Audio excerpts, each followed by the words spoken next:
নমস্কার দর্শক বন্ধুরা। তো আপনারা দেখতেছেন যে টেবিল ফ্যান কয়েল। তো আমরা ঠিক এরকমভাবে 4টি কয়েল এখানে দেখতে পাচ্ছেন, 1 2 3 4, 4টি কয়েল বেঁধে রেখেছি। এই 4টি কয়েল কিভাবে বসে সে সম্পর্কে আপনাদেরকে আমি এখন এখানে দেখাবো। দেখতে পাচ্ছেন যে এটা এই দিক থেকে আমাদের প্লগের দিকে যেমন ঘুরতেছে, ঠিক তো অন্য স্লোটে গিয়ে কিন্তু এটা ঠিক এভাবে এন্টি ক্লকের দিকে ঘুরবে। এইভাবে আমাদের 4টি স্লোটে 4টি কয়েল বসাতে হবে। চলুন আমি এই কয়েলগুলোকে এখন এক একটা করে কয়েল আমি এখান থেকে রিমুভ করব। রিমুভ অর্থাৎ হলো এটা আমাদের একটা বলতে গেলে ছোট্ট একটা হাতে তৈরি করা ডাইস। তো ডাইস থেকে আমরা রিমুভ করব, এভাবেই রিমুভ করব। দেখুন কিভাবে রিমুভ করতে হয়, খুব আলতোভাবে রিমুভ করবেন, কারণ ছিঁড়ে যাওয়ার সম্ভাবনা থাকবে। যাতে ছিঁড়ে যাওয়ার সম্ভাবনা না থাকে সেভাবে রিমুভ করে নেবেন। আর রিমুভ করে নেওয়ার পরেই আমরা বসাতে শুরু করব। তো অনেকে আগে রিমুভ করে নিয়ে রাখেন, আমি রিমুভ আগে করিনি, কারণ আমি এখনই শুরু করলাম এবং এখনই কাজটাকে আপনাদের সামনে উপস্থাপন করব। একদম যেভাবে লাইভ করা হয় সেভাবেই উপস্থাপন করব, সেজন্য আমি আগে থেকে রিমুভ করিনি। দেখতে পাচ্ছেন আমি একটি স্লোটের যে কয়েল সেটাকে ডাইস থেকে রিমুভ করে নিলাম। এবার আমরা এখান থেকে কি করব, এখান থেকে একটা সুতা খুলে দেব। কেন খুলে দেব, যে এটা আমাদের কোন দিকে টার্ন আছে সেটা বোঝার জন্য সহযোগিতা করবে। তো চলুন আমি এটাকে আর একটা গ্যাপেই খুলে দিই, বাস। তো আমরা দেখতে পাচ্ছি যে এই দিক থেকে শুরু হয়েছে আর এইদিকে শেষ হয়েছে প্রান্তটা। আমরা এখানে বসাবো। এটা ফার্স্টের কয়েলটা আমরা যে কোনো দিক থেকে বসাতে পারি, এটা নিয়ে তেমন কোনো বাধ্যবাধকতা নাই। দেখতেই পাচ্ছেন আমি এখানে ফার্স্টের কয়েলটাকে বসাচ্ছি। যদিও আমার ক্যামেরাটা একটু উল্টা দিকে হয়ে গেছে, তো আমি চেষ্টা করছি আপনাদের বসানোর পরে দেখানোর জন্য। কেননা এত ছোট জিনিস যে এখানে দুটি হাতের অংশ থাকতেছে, তো আপনাদেরকে যদি আমি ক্যামেরার দিকেও করে দিই তাও আপনারা ঠিকমতো বুঝতেও পারবেন না, দেখতে পারবেন না, কারণ খুব ছোট্ট জায়গা, সেখানে দুদিকেই হাত দিয়ে ধরে রাখতে হয়, আর সে কারণেই আপনারা দেখতে পাবেন না। তো আমি চেষ্টা করব যাতে আপনারা ক্লিয়ারভাবে দেখতে পারেন, সেই জন্য যে আমি বসিয়ে নেওয়ার পরেই আপনাদেরকে দেখানোর চেষ্টা করব। দেখুন বন্ধুরা, এই জন্য হলো আমাদের কভার পেপার কাটা হয়ে যাচ্ছে। তো এই সব কিছু অনেকেই হয়তো শুধুমাত্র ভিডিও বানার পারপোসে যারা পেছনে লেগে থাকেন, তারা হয়তো আগে থেকে সব কিছু রেডি করে নেন, রেডি করে নিয়ে তারা বানাতে শুরু করেন, কারণ তারা শুধু ভিডিওতেই কাজ করেন সেই কারণে। আর আমাদের ভিডিওতে কোনো কাজ করা হয় না, আমরা ভিডিও এবং প্র্যাকটিক্যাল এবং যেটা স্টোরেজ অর্থাৎ দোকানের মধ্যে শপের মধ্যে যেটা আমাদের কাস্টমার সাপ্লাই, সে সমস্ত কিছু একই সঙ্গে করে থাকি। তো সেই কারণে আমাদের আগে থেকে সেটা সম্ভব হয় না। তো দেখতে পাচ্ছেন আমার স্লোটের দিকে একদিকে বসে গেছে। তো আমি আপনাদেরকে এখন দেখাবো কিভাবে একদিকে বসে গেছে আর কিভাবে অপর দিকে আমি বসাবো। তো চলুন, এটা যেহেতু অনেকগুলো কয়েল একসঙ্গে বানানো থাকে, 4টি কয়েল, তো সেই কারণেই এটাকে টানা হেঁচড়া বেশি করবেন না। টানা হেঁচড়া যত করবেন তত কিন্তু, আর এটা একদমই অ্যালুমিনিয়ামের ওয়্যার, এটা একবার যদি বাঁকা হয়ে কোথাও লেগে থাকে তা সহজে সিধা হতে চায় না, অর্থাৎ সোজা করা যায় না। তো সেই জন্য এই ওয়্যারটাকে যত টানা হেঁচড়া কম হবে তত কিন্তু কয়েলটাকে দেখতে একটা সৌন্দর্য দেখাবে। আর যত টানা হেঁচড়া করবেন তো খিচুড়ির মতো এখানে সেখানে মারপ্যাচ দেখানো যাবে, আর দেখতে জিনিসটা একটা সুন্দর দেখা যাবে না। কাজ সাকসেসফুল হয়ে যাবে যতক্ষণ না এ ছিঁড়বে, টুটবে, ছিঁড়বে বা কোথাও কেটে যাবে, ততক্ষণ পর্যন্ত আপনাদের কাজ সাকসেসফুল হবে। কিন্তু আমাদের যেটা একটা নৈতিক একটা জিনিস থাকে, যেটা আমরা একটা কাজ করলাম সে কাজটা কেন সুন্দর দেখা গেল না, সেই নিয়ে একটা তখন মনের মধ্যে দ্বিধাদ্বন্দ্ব থাকে।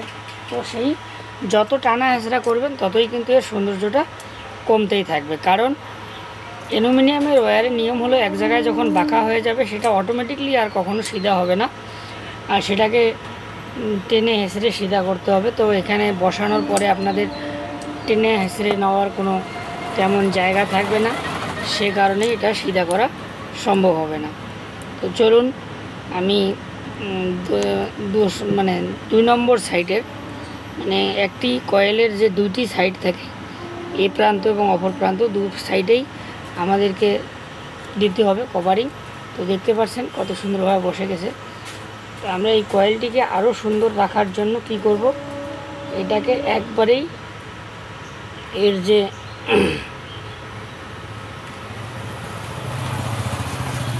যে ক্যাটাগরিতে থাকবে সেই ক্যাটাগরিতে আমরা মুড়ে নিয়ে এখানে একটা টেপিং করে দেব, অর্থাৎ যাতে আমাদের তারটা পুরোপুরি এলোমেলো হয়ে না যায়। প্রিয় বন্ধুরা, এই সব ভিডিও কিন্তু খুব সহজভাবে সংক্ষিপ্তভাবে 2-1 মিনিটে করা বা দেখানো সম্ভব হয় না।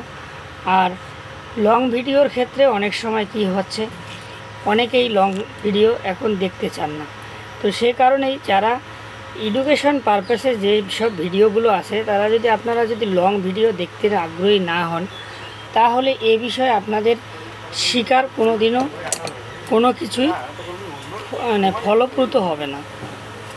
কারণ শিখতে গেলেই সেটা দীর্ঘ সময় ধরে দেখতে হবে কিভাবে সে কাজটা হয়। কারণ এটা কোনো এন্টারটেনমেন্ট বা কমেডি বা আদার্স কোনো নাচ বা গান নয় যে চট করে 2 সেকেন্ড বানিয়ে নিলাম এবং ছেড়ে দিলাম। তো আপনারা দেখতে পাচ্ছেন আমি একটি কয়েল বসিয়েছি। এবার আপনাদেরকে দেখাবো যে আমি যে আপনাদেরকে ড্রয়িংটা দেখাইছিলাম, সেই ড্রয়িং হিসাবে আমি এটাকে কিভাবে সেটা বসে সেই জিনিসটি আপনাদেরকে এখন বোঝাবো। তো চলুন আমি এখান থেকে আমার যে ছোট্ট ছোট্ট ডাইস আছে সেখান থেকে আগে রিমুভ করে নিই। তো রিমুভ করে নিলাম। দেখতেই পাচ্ছেন এগুলো কোথাও কিনতে পাবেন না, এগুলো আপনাদেরকে মেজারমেন্ট করে নিজে বানিয়ে নিতে হবে। আমি আবারও একবার করে আপনাদেরকে জানিয়ে দিই, কারণ এই ডাইসগুলো আমিও অনেক দিন যাবত খুঁজতেছিলাম, কিন্তু না, এগুলো খুঁজে কোথাও পাওয়া যায় না। এগুলো আপনাদেরকে নিজের মতো করে নিজেরাই যেভাবে কাজ করবেন সেভাবে বানিয়ে নিতে হবে। চলুন আমরা এই সুতোর যে বাঁধনগুলো সেগুলোকে খুলে দিলাম। খুলে দেওয়ার পর চলে যাচ্ছি আবারও যে আপনাদের সুন্দরভাবে দেখতেই পাচ্ছেন সব সময় এলোমেলো হয়ে যাওয়ার জন্য চক্কর কাটতেছে। তো আমি এখন আপনাদেরকে যে জিনিসটা নিয়ে আলোচনা করব, দেখুন এখানে একটা টান খেয়ে গেছে, সে টানটাকে ছুটাবো। তো খুব যেহেতু পাতলা তার, এই পাতলা তার দিয়ে ভিডিও বানিয়ে দেখানো খুব একটা মুশকিল হয়ে যায়। তারপরে আমি তো আমার এই প্রান্তটা দেখতে পাচ্ছেন, এই দিকে কিন্তু লাস্ট মাথাটা বের হয়েছে।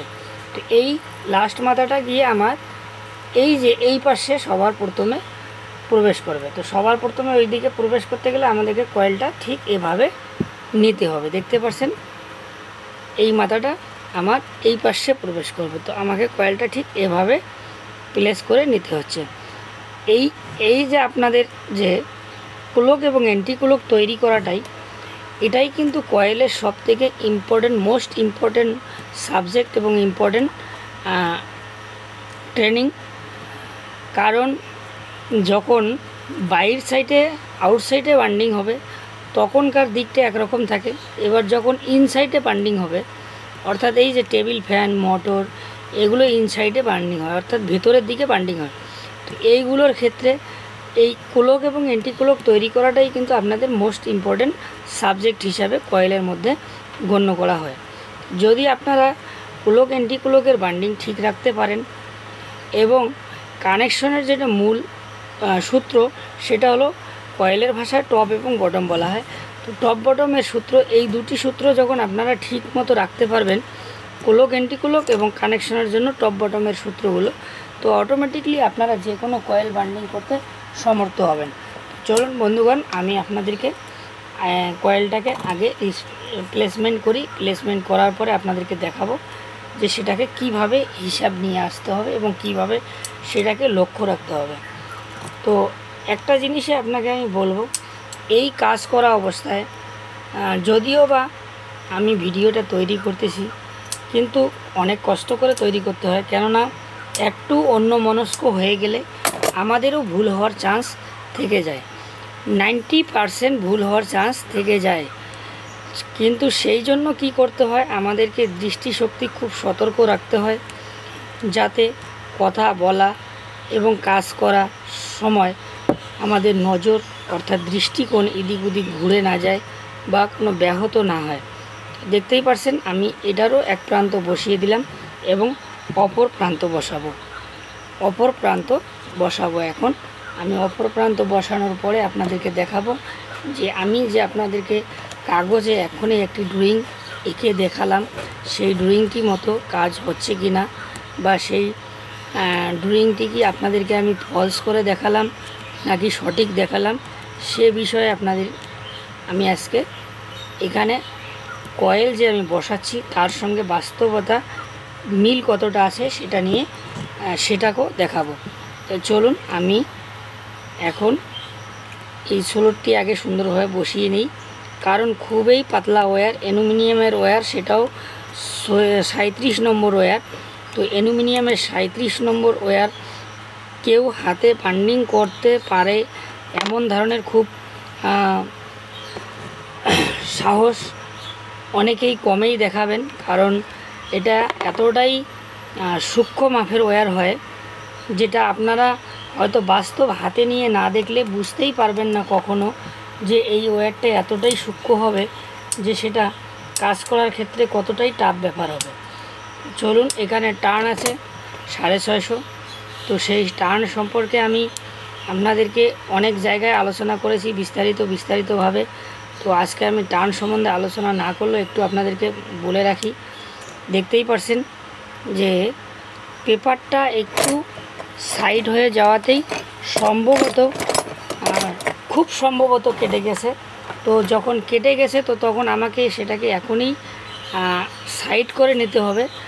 যদি আমি এখনই সাইড করে বেঁচে গেছে, খুব ভাগ্যের জোরে বেঁচে গেছে। তো যদি কেটে যেত তাহলে এখনই আমাকে সাইড করে রাখতে হতো। যদি আমি এখনই সেটাকে সাইড করে না রাখতাম তাহলে কিন্তু পরবর্তীতে এর যে প্রান্তগুলো খুঁজে বের করা খুব দুর্বিষহ হতো এবং অনায়াসে এই সোলটের কয়েলটাকে কেটে বাতিল করে দিতে হতো। তো চলুন বন্ধুরা, আমি যেটা ভেবেছিলাম যে হয়তো বা ছিঁড়ে গেছে, তো যাক, ভাগ্যের জোরে সেটা অনেকটাই বেঁচে যাওয়ার কারণে সেই ভয়টি থেকে রেহাই হয়ে গেছে। আমি আবারও এখানে একটা টেপিং করে দেব। টেপিং করার উদ্দেশ্যটা হলো যাতে আমাদের তারগুলো এলোমেলো না হয়, বান্ডিং ওয়্যারগুলো এলোমেলো না হয়।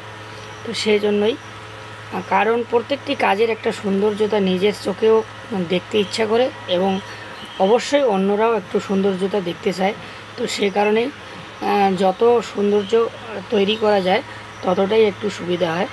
তো যাক, আমি এসেছি আপনাদের সামনে এখন সেই আলোচনা কাগজে যে ড্রয়িংটা ছিল। তো আপনারা দেখতে পাচ্ছেন যে এই যে সোলরটা কিন্তু আমাদের ঠিক এই সোলটের মতো হয়েছে, আর এই যে সোলরটা সেটা কিন্তু আমাদের এই সোলটের মতো হয়েছে। অর্থাৎ আমি এখানে যেটা ফার্স্ট সোলট দেখাইছিলাম সেটা কিন্তু আমার এখানে ধরার কারণে সেইটা সেকেন্ড সোলট হয়ে গেছে, আর সেকেন্ড সোলটটা এখানে ফার্স্ট সোলটের মতো হয়ে গেছে।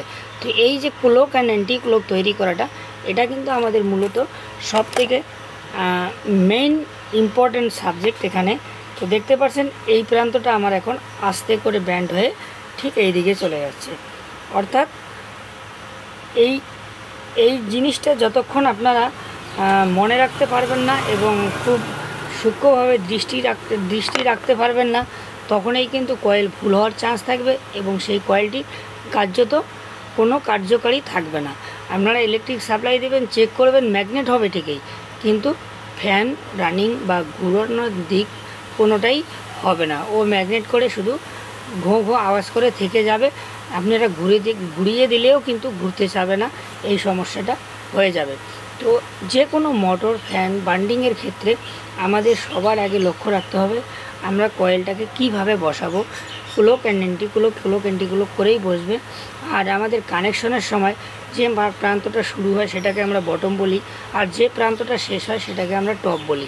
টপ বটমের যে কানেকশন সূত্রগুলো থাকবে, যে কানেকশনে যেভাবে থাকবে, কখনো কখনো বটম টু বটম থাকে, কখনো কখনো টপ টু বটম থাকে, আবার কখনো কখনো top to top bottom to bottom connection থাকে, সেগুলো আমরা মোটর বা ক্ষমতা অনুযায়ী যে কানেকশনগুলো যেভাবে থাকবে সেভাবে করার চেষ্টা করবেন। ধন্যবাদ। জয় হিন্দ। আগের ভিডিওতে আপনাদের সামনে আবারও দেখা হবে কোনো নতুন কোনো বিষয়ে আলোচনা নিয়ে। ততক্ষণ পর্যন্ত নমস্কার।